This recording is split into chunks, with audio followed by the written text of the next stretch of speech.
Hello dear student, welcome. तो GST का जो तुम्हारा पेपर था, तो जैसे लाइव लेक्चर लिया था वैसे आया था।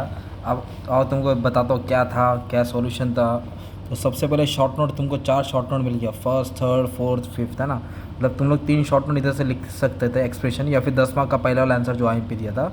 अब इधर सबसे पहले ना जो तुम्हारा फर्स्ट क्वेश्चन है ना बच्चों लोग, 4C और D में तुमको क्या आया था मालूम है क्या? एक सेकंड ना।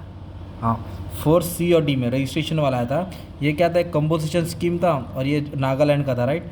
तो कंपोजिशन स्कीम में 1.5 करोड़ लिमिट चेक करने का था। नागालैंड में सर्विस है तो उसका कुछ 20 लाख लिमिट था तुमको, ओके। ये भी इजी था रजिस्ट्रेशन। फिर उसके ऑप्शन में क्या आया था, कंपोजिशन स्कीम आया था, फिर से रजिस्ट्रेशन आया था, ओके। ये वैल्यू ऑफ सप्लाई था और इसमें एक्सक्लूसिव बोला था। तो सब लेने का था, जीएसटी नहीं लेने का था बच्चे लोग।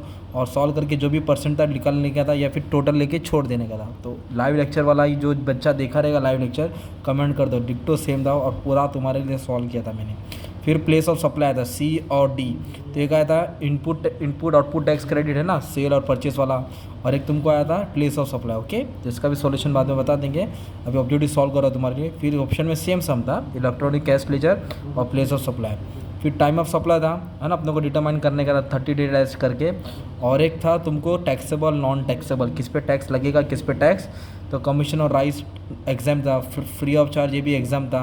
ये थर्ड वाला टैक्सेबल था, फोर्थ वाला 1000 से कम माफ़ था। ये क्या था, यूनिवर्सिटी ना, ये टैक्सेबल है। रेंट फ्रॉम शॉप टैक्सेबल है। खाली ज़मीन एग्रीकल्चर माफ़ है। टेम्पल ट्रस्ट बोला है तो टैक्सेबल होता है। सर्कस बोला है टैक्सेबल होता है। रेसिडेंशियल एग्जाम बोला। फिर उसके ऑप्शन में फिर सेम ये वाला सम था। अभी तुम्हारा आया ट्रू और फॉल्स, ओके। तो ट्रू और फॉल्स रीड करके तुमको अच्छे से सॉल्व करके बताता हूँ। थोड़ा रोटेट कर लो मोबाइल को ताकि अच्छे से हो जाएगा।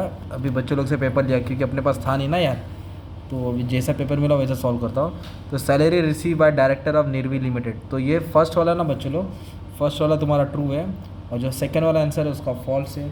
और जो थर्ड है वो पेट्रोलियम पे सेंट्रलाइज ड्यूटी लगता है, ट्रू है। और फोर्थ वाला भी तुम्हारा ट्रू है, ओके, इंपोर्टर। जो पाँचवा है वो फॉल्स है, शाबाश जिसने किया है। सिक्स वाला क्या है तुम्हारा, मैंने stock transfer between branch is only tax not taxable supply. तो सिक्स वाला डाउट है मुझे, फॉल्स लग रहा है, ठीक है। Supplier is always taxable person, तो जो सप्लायर जरूरी नहीं कि टैक्सेबल होगा, ये भी फॉल्स लग रहा है। आठवां वाला ट्रू था तुम्हारा, नौवां वाला भी ट्रू था और जो 10th वाला था वो तुम्हारा फॉल्स है, ठीक है। और जो 11th और 12th वो ट्रू था, ठीक है। तो ये तुम्हारा ट्रू और फॉल्स था बच्चों लोग।